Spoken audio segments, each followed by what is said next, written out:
The first step towards achieving your dreams is having the right coach. Get the best education with Adshala and make your NET UPSC economics dreams come true. Download the app now. Problems या फिर issues या फिर reason for replacement सब पढ़ेंगे। देखिए, शुरुआत करते हैं जवाहरलाल नेहरू के एक कोट से। उन्होंने एक कोट बोला था जो कि मैं एग्जैक्ट आपको रीड करके बताना चाहती हूँ। नेहरू ने बोला था कि the commission which was a small body of serious thinker has turned into A government department complete with a crowd of secretaries, directors end of course a big building. ठीक, तो नेहरू ने क्या बोला? नेहरू ने बोला कि एक ऐसा कमीशन, लिख लेते हैं फिर इस चीज को अच्छे से एनालाइज करेंगे। जवाहरलाल नेहरू का ऑफिशियल कोट बता रही हूं। The commission which was started as a small body of serious thinkers has turned into a government department. Government department बन गया है with secretaries, staff and permanent building. इस चीज को हम, इस स्टेटमेंट को हम एनालाइज करने की कोशिश करते हैं। Let us just analyse this question. इस स्टेटमेंट को हम एनालाइज करते हैं। द कमीशन, एक ऐसा कमीशन जो हमने शुरू किया as a small body of serious thinker. यानी कि मैंने क्या बताया, जब हमने शुरुआत में पढ़ा कॉम्पोजिशन क्या था कि टेक्निकल बॉडी होगी, एक्सपर्टीज होंगे, डिफरेंट फील्ड के एक्सपर्ट्स होंगे, बट वो अल्टीमेटली क्या हो गया, एक गवर्नमेंट डिपार्टमेंट बन गया। अल्टीमेटली जो एक्सपर्ट्स की बॉडी होनी थी वो क्या हो गया, गवर्नमेंट डिपार्टमेंट हो गया। यानी कि वो एक्सपर्ट की बॉडी नहीं रही। धीरे धीरे टाइम टू टाइम इतनी पावर इसको दे दी गई। ओवर द टाइम सरकार ने इसको एग्जीक्यूशन की पावर भी दे दी। ठीक है, कि आप सिर्फ पॉलिसी नहीं बनाएंगे, आप इवेलुएट करेंगे, आप एग्जीक्यूट करेंगे। वो पॉलिसी कितना सक्सेसफुल रही, कितना फेल्योर रही, सब कुछ आपके पास में पावर दे दी।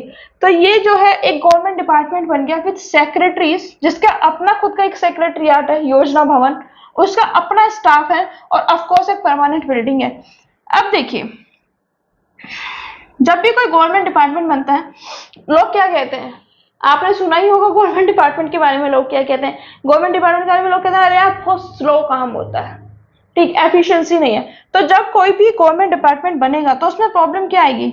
सबसे पहली प्रॉब्लम तो उसमें इनएफिशिएंसी की आएगी कि भाई इनएफिशिएंसी है।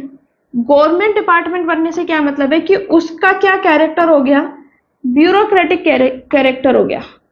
अब अगर किसी का भी ब्यूरोक्रेटिक कैरेक्टर है तो जो जितनी भी ब्यूरोक्रेसी की प्रॉब्लम है वही सारी प्रॉब्लम वहां भी आ जाएंगी। तो ब्यूरोक्रेसी की प्रॉब्लम्स क्या है? ब्यूरोक्रेसी की प्रॉब्लम इनएफिशिएंसी है। दूसरी प्रॉब्लम क्या है ब्यूरोक्रेसी की? रेड टेपिज्म है। तीसरी प्रॉब्लम क्या है red tapism?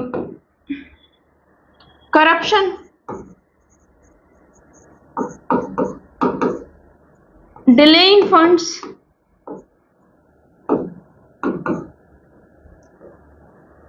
End of course लोगों का जो ऑफिसर्स है उनका एटीट्यूड, ये बड़ी प्रॉब्लम है। समझ में आया मैं क्या कहने की कोशिश कर रही हूँ? कि जो एक बॉडी, देखिए नेहरू जी ने क्या कहा था, नेहरू जी ने कहा था कि हमने एक कमीशन शुरू किया था, small body of experts, small body of serious thinker. हमें एक ऐसी बॉडी चाहिए थी जो कि इंपॉर्टेंट सोशियो इकोनॉमिक मुद्दे पे हमें अपनी राय दे और हमको गाइड करे कि हमको कौन सा डिसीजन लेना चाहिए and which decision is the best decision. ये हमने डिसाइड किया था। और लेकिन अल्टीमेटली क्या हुआ कि वो एक गवर्नमेंट डिपार्टमेंट बन गया, और जो गवर्नमेंट डिपार्टमेंट बना उसमें सेक्रेटरीज है, स्टाफ है, परमानेंट बिल्डिंग है। अब जब भी कोई गवर्नमेंट डिपार्टमेंट बनता है तो यानी कि हमने उसको क्या कर दिया, ब्यूरोक्रेसी का शेप दे दिया। अब आप जानते हैं कि जो ब्यूरोक्रेसी है उसमें कुछ ना कुछ प्रॉब्लम इनहेरेंट होता ही है। आपने पॉलिटिकल साइंस में पढ़ा होगा, और नहीं पढ़ा है तो मैं बता देती हूँ कि जब भी ब्यूरोक्रेसी ज्यादा पावरफुल होती है किसी भी कंट्री में, चाहे वो इंडिया हो, चाइना हो, कहीं भी हो, whenever there is the powerful bureaucracy, वहां पे करप्शन बहुत होता है, वहां पे इनएफिशिएंसी बहुत होती है, वहां पे गवर्नेंस महंगा बहुत होता है। ब्यूरोक्रेसी अगर ज्यादा है तो आप ज्यादा लोगों को हायर करोगे, आपको ज्यादा लोग चाहिए काम करने के लिए, which is an expensive process. ठीक है, तो जितनी भी ब्यूरोक्रेसी की प्रॉब्लम थी वो सारी प्रॉब्लम्स कहाँ शिफ्ट हो गई, वो सारी प्रॉब्लम कहाँ आ गई, प्लानिंग कमीशन में आ गई। कैसे आ गई कि वहां पे आपको इनएफिशिएंसी देखने को मिली, रेड टेपिज्म देखने को मिला, करप्शन देखने को मिला, आपने पॉलिसी बना दी, उसका फंड्स आपको कहीं और से एलोकेट करना है, ऑब्वियसली। और जो एटीट्यूड है वो तो सबसे बड़ा प्रॉब्लम है ही। ठीक है, तो इतना आपको समझ में आया होगा कि सबसे बड़ी प्रॉब्लम्स कहाँ से शुरू हुई, प्रॉब्लम्स यहाँ से शुरू हुई कि ब्यूरोक्रेटिक टेंडेंसी आ गया। फिर इसके बाद में क्या हुआ कि बहुत बार ये बात हुई, ऐसा नहीं है कि केवल जो बीजेपी की सरकार है उन्होंने ही सीधा आते ही इसको प्लानिंग कमीशन को रिप्लेस किया गया। इनफैक्ट कांग्रेस के गवर्नमेंट में भी कई बार इस बात पर डिस्कशन किया गया कि जो प्लानिंग कमीशन है वो अब इतनी इफेक्टिव फंक्शनिंग नहीं रही है, and I think we should replace the planning commission, या फिर हमको प्लानिंग कमीशन में रिफॉर्म लेकर आना चाहिए। इस तरीके से लोगों ने सोचा कि जो प्लानिंग कमीशन है वी शुड रिप्लेस इट और we should reform it and we should do something else about it. लेकिन जो अगर आप देखेंगे जो कांग्रेस की सरकार थी, जो आप मानिए 2004 से 2009 के बीच में, 2009 से 2014 के बीच में, ये 10 साल कांग्रेस की सरकार रही। तो ये जो 10 साल कांग्रेस की सरकार रही, कांग्रेस को कंप्लीट या एब्सोल्यूट मेजोरिटी नहीं था। जो कांग्रेस थी वो एक कोalition की सरकार में थे, जिसको हम गठबंधन की सरकार भी कहते हैं। तो क्या थी, कोalition की गवर्नमेंट होती है, ठीक, कोalition। इसमें क्या होता है कि जो डिफरेंट डिफरेंट लोग होते हैं, ऐसे इसमें हाइफन नहीं होता है, इसको इस तरीके से लिखते हैं, मैंने समझाने के लिए लिख दिया था। कोलिशन गवर्नमेंट में क्या होता है कि डिफरेंट डिफरेंट जो पॉलिटिकल पार्टीज होती हैं वो आके सरकार बनाती है, जब किसी एक पॉलिटिकल पार्टी को मेजोरिटी ना मिले। तो जब कोलिशन की सरकार होती है ना, तो ज्यादा इफेक्टिव और ज्यादा हार्ड डिसीजंस नहीं लिए जाते हैं, क्योंकि इससे कभी ना कभी कहीं ना कहीं लॉस होता है।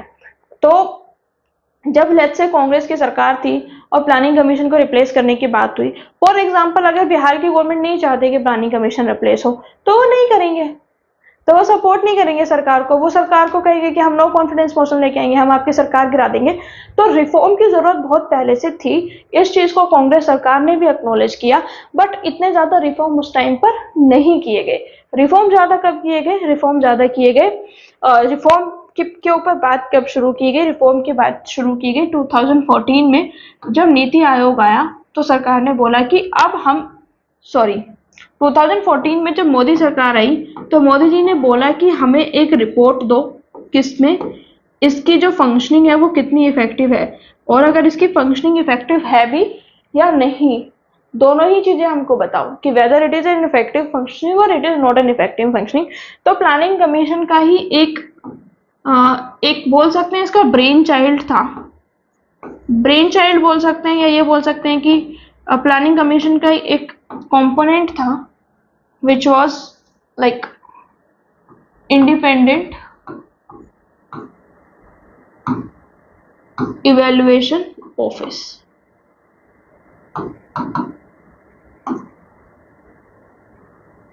इंडिपेंडेंट इवेल्युएशन ऑफिस IEO, इनको अपॉइंट किया गया।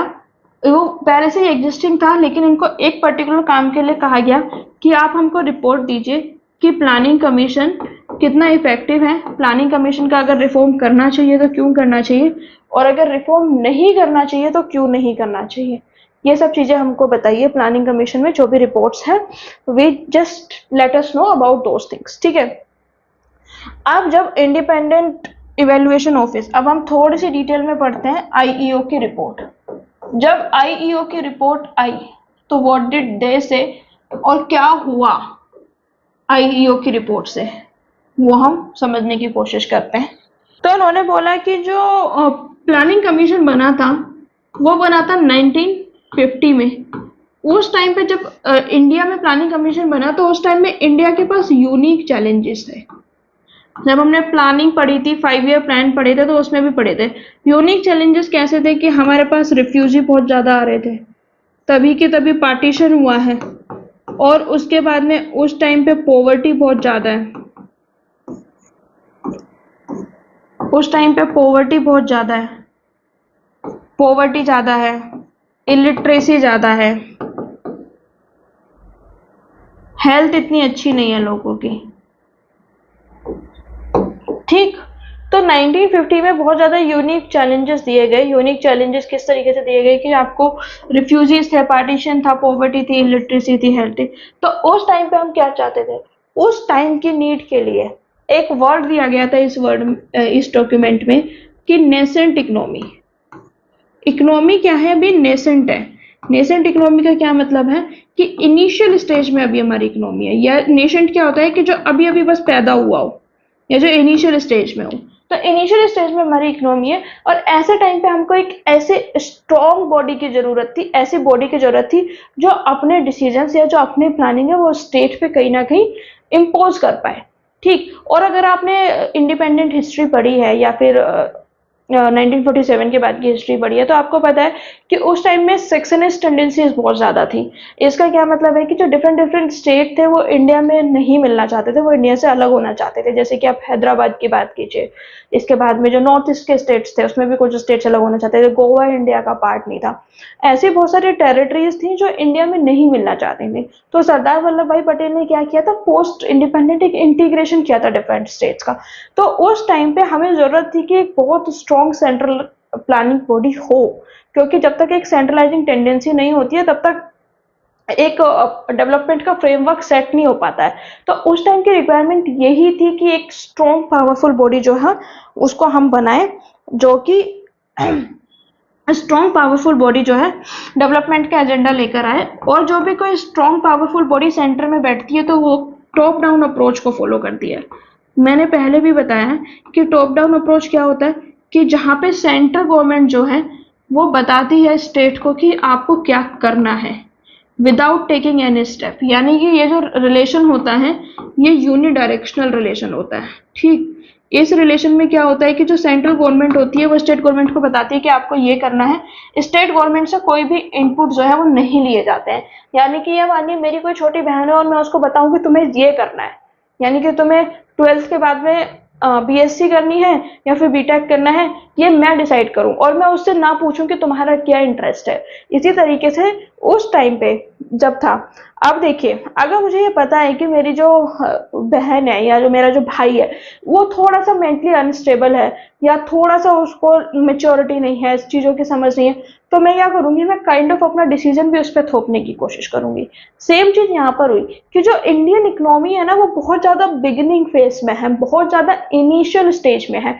इतनी ज्यादा इनिशियल स्टेज में है कि हम उससे कुछ एक्सपेक्टेशन ही नहीं रख सकते हैं। तो हमको एक ऐसी स्ट्रॉन्ग इंडिपेंडेंट बॉडी चाहिए जो कि बता सके हर एक स्टेट को कि अच्छा राजस्थान सुनो, तुमको ये चीज करना है, उत्तर प्रदेश तुमको ये चीज करना है, महाराष्ट्र तुमको ये चीज करना है, मध्य प्रदेश तुमको ये करना है। जम्मू कश्मीर का तो आपको हाल पता ही है क्या था। ठीक है, जम्मू कश्मीर तो इंडिया में मिलना भी नहीं चाहते थे, ऐसे बहुत सारे स्टेट थे।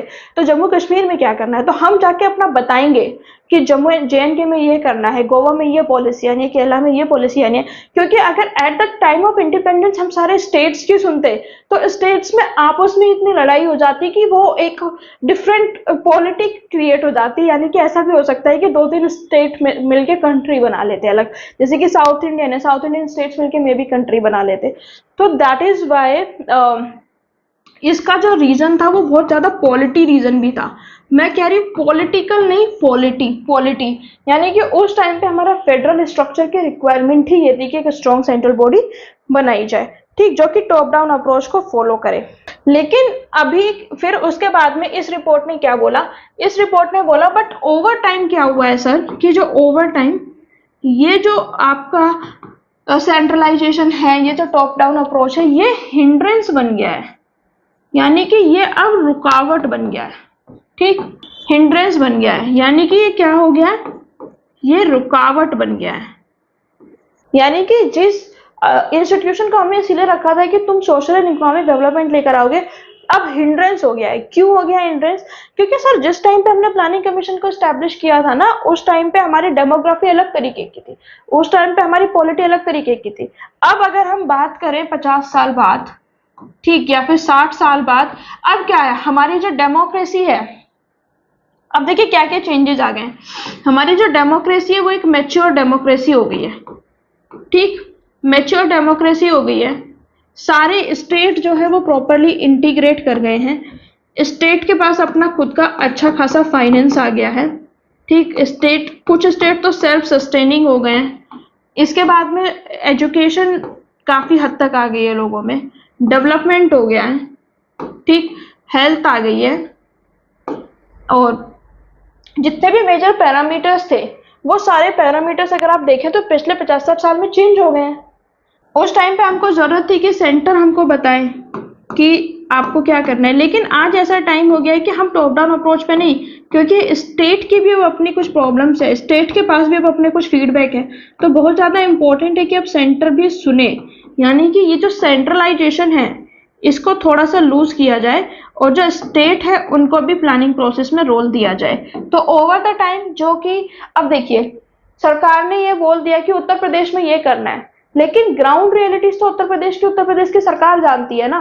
अब सरकार ने यह बोला कि आयुष्मान भारत योजना जो है उसको आप उत्तर प्रदेश में लागू कीजिए, और जो 5 लाख तक का आपका इंश्योरेंस है वो सबको मिलेगा। लेकिन ग्राउंड रियलिटीज हम जानते हैं ना। मैंने अभी रिसेंटली न्यूज़पेपर में पढ़ा है कि आपको ऐसे स्कैम देखने के लिए मिलेंगे कि लोगों ने विमेन की जो है यूट्रस निकाल दिया। विमेन को अगर मेंस्ट्रुएशन रिलेटेड थोड़ी सी भी प्रॉब्लम हुई है, लेट्स से उनको पीसीओडी है, लेट्स से उनको पीरियड्स आने में दिक्कत होती है, ऐसे कोई भी इश्यूज अगर उनको हो रहे हैं, तो what doctors are doing, doctors ने उनका पूरा का पूरा यूट्रस ही निकाल दिया है। जब क्यों यूट्रस निकाल दिया? क्योंकि उनको जो आयुष्मान भारत योजना है उनके फंड्स चाहिए थे।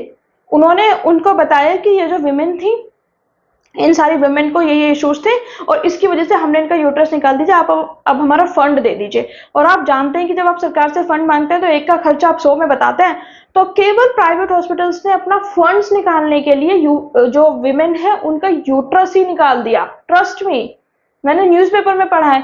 जब इतने सारे यूट्रस एक ही एरिया से निकलने लगे तो लोगों को, वहां पे जो मिनिस्ट्रीज में लोग बैठे, हेल्थ मिनिस्ट्रीज में लोग बैठे, उनको समझ आया कि यार एक जगह पे इतने प्रॉब्लम्स क्यों हो रही हैं, क्यों ऐसे यूट्रस हम साथ साथ निकालते हुए जा रहे हैं, सबका सबका यूट्रस निकालने की जरूरत पड़ रही है। तो वहां पे डॉक्टर्स का एक पैनल बैठा और डॉक्टर्स ने कंक्लूड किया कि just to take the benefits of Pradhan Mantri Ayushman Bharat Yojana, only to take the financial benefits of Pradhan Mantri Bharat Awas Yojana, the problems which can be catered by the medications और injections, we ended up removing uterus from the human body. 26-25 साल की लड़कियों की uterus निकाल गए, 27 साल की लड़कियों की यूट्रस निकाल दिए, जो लेडी मतलब मैरिड नहीं है, and they can not have child for the rest of their life. ये सिर्फ एक फाइनेंशियल लेवल पे फ्रॉड नहीं है, यहाँ पे देखिए आप किसी के साथ सोशली लेवल पे कितना बड़ा फ्रॉड कर रहे हैं। 25-26 साल की लड़की का यूट्रस नहीं है, how she will have to manage the entire life, I don't have an idea. Because जब यूट्रस निकलता है तो यूट्रस निकलने के बाद केवल आपको ये नहीं होता कि आप you will not be able to bear the child, उसके और भी इम्प्लीकेशंस होते हैं। आपकी बॉडी के अंदर बहुत ज्यादा हीट जनरेट होती है, आपकी मेंस्ट्रुअल साइकिल रुक जाती है, एंड आपका पूरी बॉडी जो है उसकी फंक्शनिंग इफेक्ट होती है। तो करप्शन के लिए आप देख रहे हैं क्या हो रहा है। तो सरकार, पॉइंट क्या था कि सरकार ने तो बोल दिया, सेंट्रल गवर्नमेंट ने बोल दिया कि प्रधानमंत्री आयुष्मान भारत योजना यूज कीजिए, लेकिन जो एक डोमेन है, जो ग्राउंड लेवल है, ग्राउंड लेवल की क्या रियलिटीज है, ये तो स्टेट गवर्नमेंट अच्छे से जानती है ना, कि हमको अगर ये इम्प्लीमेंट करना है तो हमको किन किन एडिशनल चीजों की और जरूरत पड़ेगी, या फिर हम, भाई पूरा स्टेट यूनिफॉर्म नहीं है ना, हर एक इतना कॉम्प्लेक्स, इतना बड़ा कंट्री है, हर किसी की अपनी कॉम्प्लेक्स ज्योग्राफी है, हर स्टेट की अपनी एक कॉम्प्लेक्सिटी है। इंडिया वर्ल्ड का 7वां ज्योग्राफिकल बड़ा लैंड एरिया है, 7वां सबसे बड़ा। इस दुनिया में ऐसे भी देश हैं जहां पे स्टेट गवर्नमेंट ही नहीं है, केवल एक गवर्नमेंट का काम चल रहा है, क्योंकि इतनी सी कंट्री है। इंडिया तो इतनी बड़ी कंट्री है भाई, वर्ल्ड की 7th लार्जेस्ट कंट्री है। तो आप ये मान ही नहीं सकते हैं कि टॉप डाउन अप्रोच इस पे काम कर जाएगा।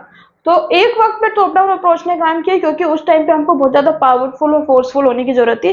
बट ये आज अगर हम सारी की सारी पॉलिसीज सेंट्रल स्टेट गवर्नमेंट को बताता रहेगा, सारी की सारी पॉलिसीज, तो इट विल क्रिएट हिंड्रेंस। इससे इकोनॉमिक डेवलपमेंट जितना होना चाहिए उतना नहीं हो पाएगा, this is the fact.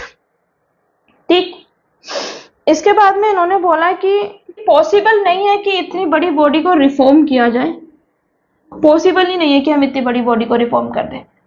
Solution क्या है कि इसको रिप्लेस कर दिया जाए। देखिए ये जो रिपोर्ट थी ये बहुत ज्यादा शॉकिंग रिपोर्ट थी। क्यों? क्योंकि प्लानिंग कमीशन के ही एक इंडिपेंडेंट इवेल्युएशन ऑफिस ने बोला था कि प्लानिंग कमीशन का इतना रिलेवेंस नहीं रह गया क्योंकि हमारे स्ट्रक्चर्स पे बहुत ज्यादा चेंजेस आ गए, तो प्लानिंग कमीशन को रिप्लेस कर दीजिए, रिफॉर्म मत कीजिए। ठीक, और क्या बोला रिप्लेस करने के बाद? मैं एग्जैक्ट रिपोर्ट का जो स्टेटमेंट है वो बताती हूँ। It further added that it is not easy to reform such a large ossified body and it would be better to replace it with a new body that is needed to assist states in ideas to provide long term thinking to help cross cutting reforms. तो क्या बोला इन्होंने कि possible ही नहीं है कि आप इतनी बड़ी बॉडी को रिफॉर्म कर पाए, तो आप इसको रिप्लेस कर दीजिए and bring a new body जो कि असिस्ट करेगी स्टेट को।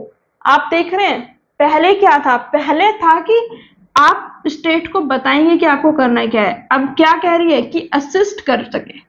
आपको असिस्ट करना है to assist state in ideas जो कि लॉन्ग टर्म थिंकिंग को प्रोवाइड कर सके, क्रॉस कटिंग रिफॉर्म्स को कर सके। अब हम अगर आपको वीडियो अच्छी लगती है तो please like it, share it with your friends, subscribe to the channel. Subscribe करने के बाद नोटिफिकेशन बेल को जरूर ऑन करें ताकि नेक्स्ट टाइम में जब भी वीडियो लेकर आऊं वो जल्द से जल्द आपको मिले।